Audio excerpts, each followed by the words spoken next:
and welcome the OPM Hitmakers Marcos Season, Ray Valera, and Nonoy Zuniga live down under.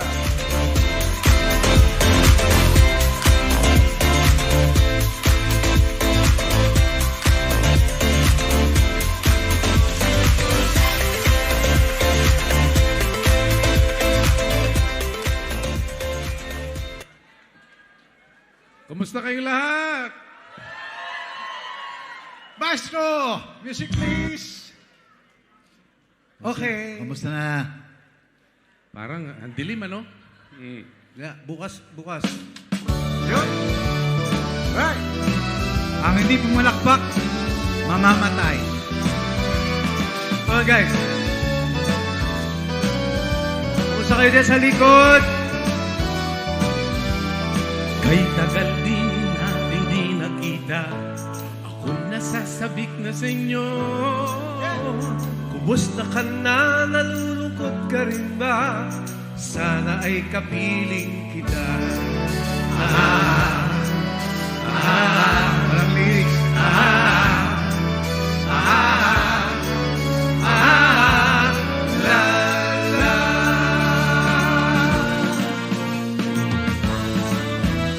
Nag-email ako upang malaman mo nag-negative ang SWOT test ko.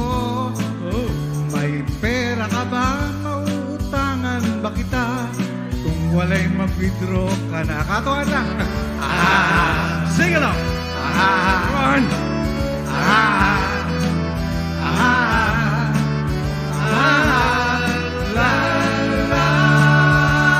Chorus tayo. Tandaan mo na lang ang sasabihin ko sa'yo. Ang pag-ibig kong ito'y di magbabago. Kahit malayo ka sa piling ko, ayos lang. Huwag kang mangangamba. Ayos lang. Kumusta ka, mahal ko? Ayos ka. Sana'y di pa rin nagbabago. For the last time. Thank you.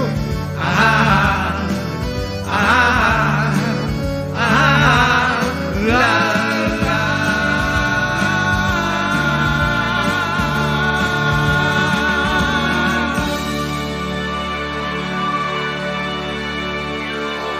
Salamat po. Magandang gabi po sa inyong lahat. Good evening. Sydney, kumusta na? Ako po si Marco Season. Ako po si Ray Valera. Ako naman po si Nonoy Zuniga. At ang grupo po Anong tawag namin, sa atin? Anong tawag sa atin? OPM Hitmakers. Yun. Dati, ilan tayo? Kasama po namin dati si Rico Puno Yeah. at si Haji Alejandro. Ayun. At dahil patay na yung dalawa, nisip namin baguhin na yung pangalan namin. Balak namin gawin namin The Survivors. Gusto niyo tatlong itlog? Alam mo, nakakatuwa dito sa Sydney. Every time mag-perform tayo sa Sydney, Yeah. lagi tayong sold out. Ba't nga ba, no? Nakakatuwa. Sino nandito last time with the Hitmakers? Napanood nyo ba? Taas ang kamay. Mga nakapanood sa amin dati pa. Taas mo ang kamay. Ay, kung napanood nyo kami at natuwa kayo noon, siguradong matutuwa rin kayo ngayon. Maswerte ka. Yes. Dahil yun din nakakantayin namin. Yeah. Pareho lang. Pare, isi-shoutout ko lang to. Yung sige. Tito ko nandiyan sa VIP section eh. May shoutout ka. Mayaman, pare. Kasama niya si Milabel Estrera. Yun. Palagay ko nangutang dun sa kay Milabel. Ay, kamusta kayo sa likod? Ay, Pinsa ko si June Season. Kasama yung asawa niya. Nandiyan sa likod. next time bumili kayo ng mahal na ticket para dito kayo Para sa nandito ko sa Hindi, nahuli lang sila. Masyadong mabilis. Joke lang.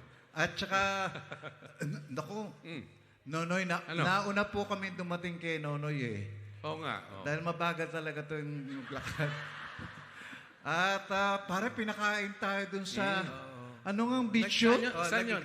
Sa Bondi. Bondi o Bondi Beach. Bondi Beach. Daming sexy. Grabe. At saka, habang kumakain kami, sabi ng mga kasama namin, Ano sabi?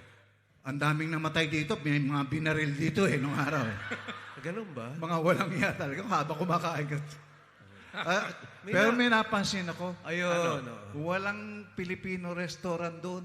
Ay, oo nga, napansin ko rin May yun. Japanese, etc. Pero walang Pilipino. At teka muna, bakit? Ano ba ang iniisip Ano mang mo? binabalak mo? Ang iniisip ko, baka matupad na yung pangarap natin magkaroon tayo ng negosyo rito. Kasosyo tayo, di ba? Negosyo? Oo, tama. Doon mismo sa Bondi Beach. Alam mo, may Sa Bonte- naisip ako. Kasi, alam niyo po, sa Pilipinas, kahit sa ang beach, Oh, meron tong iniisip ko negosyo. ano yun? Dito sa Bondi Beach, hindi ko nakita yun eh. Wala. Wala akong nakitang ganon. At saka, Oh, pagkakataon na natin paring, ano? baka sakali magtayo tayo ng restaurant dito. Restaurant. Oh, kailangan Pagkain. ang title ng restaurant catchy. Dapat yung nakaka-attract ng Ako, attention, may naisip diba? na ako. Maganda. Ikaw oh. muna, siya muna. Ikaw ba? Meron na rin ako. Ay, anong naisip mo? Oh, kasi for healthy ako eh. Kailangan healthy lagi tayo, paalala. Magtatayo ako ng restaurant, especially ang specialty niya mga different vegetables. Kulang dito eh. Puro puno dito eh, walang vegetables. Ano naisip mong pangalan? Catchy. Oh, maganda. Hugasan mo, kakainin ko. Para namang Hindi, catchy. ibang dating, ano? Ayaw ko sa kanila, bakit sila natawa? Hugasan mo, kakainin. Parang hindi maganda tunog, pare. Ganun ba? Parang, O baka naman, Oh. ikaw lang ang hindi nagaganda sa tunog. parang iba eh. Oh, Sa akin maganda. ano? Kasi napansin ko dito, mura ang karne. Di ba? Ang karne. Masarap ang Oo, Australia. maganda ang ano nila rito. Nako, ganda nito. Talagang pagka itinayo ko to, doon mismo. Anong klaseng... Sa beach, sa tabing dagat. Ganun. Ano yung parang barbecue? Ganon? Hindi. Ano? Ano bang- Ganito to. Ano? Ang magiging pangalan nito ay Catchy, ah. ituro mo, Mm. tutuhugin ko. Teka, parang Parang parang lalong sumasagwa ang dating, ha? Bakit? Pasagwa na sa pasagwa eh. Hindi. Ituro mo lang eh, tapos tutuhugin eh. Oh, mabilis yun. Ibang nasa isip ko. Mabili yun, sigurado. Kasi mura Kung dito. ako, wala yan. Ano sa'yo? Ano sa'yo? Total, nasa beach ka. Mm. Pwede niya mga seafoods. Mga Seashells. seashells. Kagaya ng... Yung Oysters. talaba. Oysters. Di ba? Clams. Di ba? Oo. Ay, naisip ko. Wala. Yung mga pangalan. Naku, eto maganda. Ang title niya. Ano? Ibuka mo, sisip-sipin ko. Parang pinaka-grabe sa'yo eh. Yan ang pinaka-malaswa eh. Gusto mo, dilaan ko pa. Hoy! Sama. Uy, naalala ko tuloy ano? si Haji Alejandro. Oo. Nung binabanggit natin kanina. Alam niyo kasi si Haji, kaya kamakailan lang naman yun eh. Last year. Kasama namin yun. Palagi na lang sabi nun, alam nyo, nung namatay si Rico Puno, nadoble ang booking ko. Pagkatapos itingin siya sa amin. Pag namatay pa tong tatlo na to, sigurado hindi na makakakanda o gaga. Pagkatapos siya namatay, tingnan mo,